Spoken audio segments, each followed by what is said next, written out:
gjithë përpjekja që po bën Netanyahu është që të fusi dhe Shtetet e Bashkuara të Amerikës në këtë konflikt.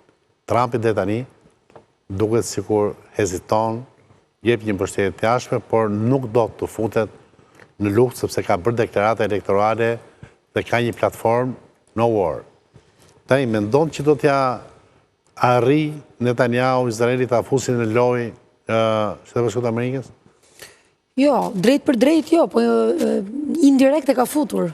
Do me thënë, në aspektin faktik, indirekt e ka futur. Dhe këtë e kam pranuar botrisht të gjitha, le të themi, kancelerit në një lloj mënyre, në të cilën në qoftë se nuk do të ishte ndihma e Shtetet e Bashkuara të Amerikës dhe Anglisë, se duhet ta nënvizojmë, Izraeli nuk do mund t'i bënte ballë gjithë këtyre sulmeve përmes barrierave, mbrojtëse që kanë për sa i përket sistemit raketor, sulmit iranian, ose më sakt, do t'ishte më e rënd pasoja që do të prodhonin sulmet raketore iraniane, nësë Amerika dhe Anglia nuk do të jepte ndihmë Shtetet e Bashkuara. Do të jepte ndihmë Izraelit. Dhe Trumpi është pak figurë kontradiktore, sepse para një 2 orësh, me qenë se duhet ta marr pak bisedën, deklaroi dhe tha Irani tani është vonë në ditën e 61 që të ulet në tryezën e bisedimeve. Tani Irani nga ana tjetër, po sot deklaroi dhe tha që ne gjithsesi jemi gati të vazhdojmë bisedimet. Pra, në ato që ishte një situatë komunikim para rendës për të ullur dhe për diskutuar për situatën. Edhe kjo është një tregues shumë i rëndësishëm që Irani po jep shenjat e dorëzimit të tij. Jo, kjo është një strategji. Po flasim për Iranin, po flasim për Pers. Para 3 ditësh. Po flasim për Persian. Po flasim për njerëz që në historinë e ADN-së së tyre kanë pushtuar botën. Nuk po flasim për një popull budalla, as për një popull që është i rastësishëm. Një sekond, jo, më fal.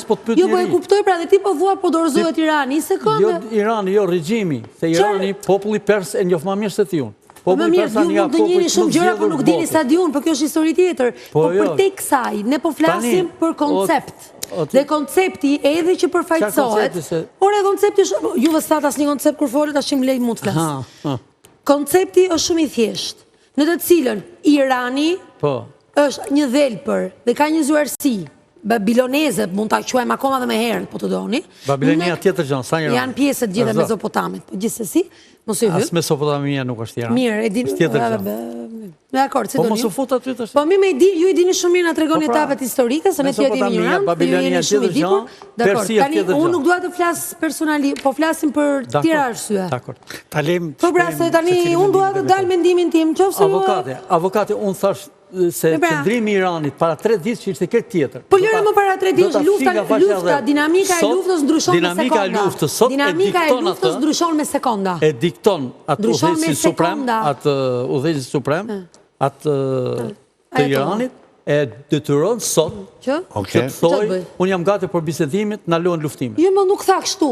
Ju interpretoni ju. Ai nuk tha ndaloni luftën. Ai tha në raport me atë që është kërkuar për vazhdimin e negociatave në lidhje me një kalendarizim, mos harrojmë se ishte kalendarizuar që t'uleshin tavolinë për bisedime në lidhje me pikërisht pra, dhe Trumpi na del që thot ditën e 61, pra një ditë mbas afatit të skadencës që unë ju dhash, ultimatumi im, tashti është vonë që ju të kërkoni tryezën e tavolinë.